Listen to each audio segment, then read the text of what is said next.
আসসালামু আলাইকুম রহমতুল্লাহি ওয়া বারাকাতুহু। আপনি যদি জীবনে সফল হতে চান তাহলে কোনো কাজকে ছোট করে দেখা যাবে না। আমাদের মূলত সমস্যা হচ্ছে আমরা পড়াশোনা শেষ করে চাকরির পেছনে ছুটি, কিন্তু আমরা কেউ উদ্যোক্তা হতে চাই না।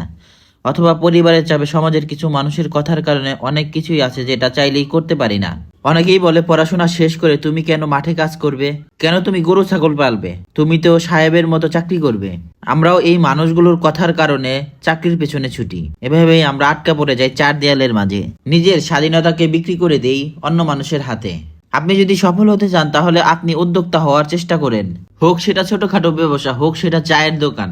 আপনি এভাবে আপনার বিজনেস প্ল্যান বাড়াতে থাকেন, দেখবেন একসময় সফলতা আপনার দরজায় এসে কড়া নাড়বে। যাই হোক, মূলত আমার টিউবওয়েলের বাকেট পড়ে গেছে, সেটা ঠিক করতে হবে। এই কাজগুলো এর আগে আমি কখনো করিনি। যখন ছোট ছিলাম বাবাকে দেখতাম মাঝে মাঝে যখন টিউবওয়েল নষ্ট হয়ে যেত তখন আব্বা এসব কিছু ঠিক করতো আর আমরা দেখতাম, কিন্তু এখন তো আর আমার বাবা নেই, তাই নিজেকে এসব করতে হবে।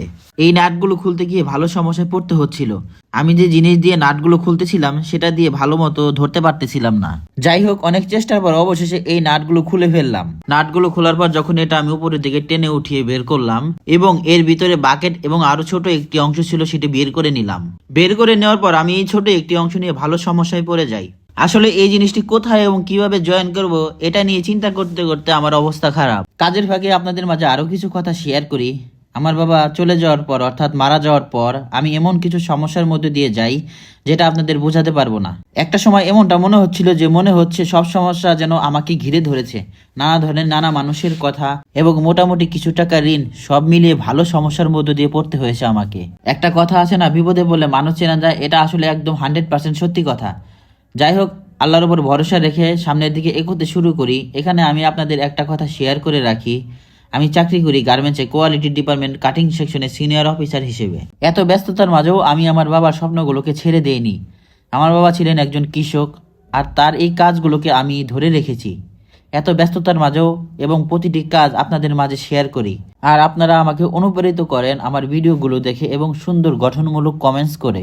যাই হোক, সব মিলিয়ে কাজের মধ্যে দিয়ে বেঁচে থাকতে হবে এবং সমস্যা আসলে সমস্যাগুলোর মোকাবেলা করতে হবে। অনেক চেষ্টার পর ওই ছোট একটা জিনিস এক জায়গায় দিয়ে বাকেট লাগিয়ে ফেললাম এবং ভাবলাম যা হওয়ার হবে দেখা যাবে। এবং টিউবওয়েলের মধ্যে পানি ছিল না, তাই এখানে পানি উঠানোর জন্য পানি দিয়ে দিলাম। আমাদের এই কলটি অনেক পুরনো, আনুমানিক প্রায় 30 বছর প্লাস, যে কারণে পানিতে প্রচুর পরিমাণ আয়রনের সমস্যা। অবশেষে টিউবওয়েল সেট করে এবং নাট লাগিয়ে ফেললাম পানি উঠে কিনা সেটা চেক করার জন্য। আলহামদুলিল্লাহ, কয়েকবার চাপ দেওয়ার পরেই দেখি পানি ওঠা শুরু করে দিল এবং পরবর্তীতে সব নাটগুলো লাগিয়ে ফেললাম। আপনারা যারাই আমার ভিডিও দেখেন না কেন, সবার কাছে একটাই অনুরোধ, সবাই আমার বাবার জন্য দোয়া করবেন যেন সে জান্নাতবাসী হয়।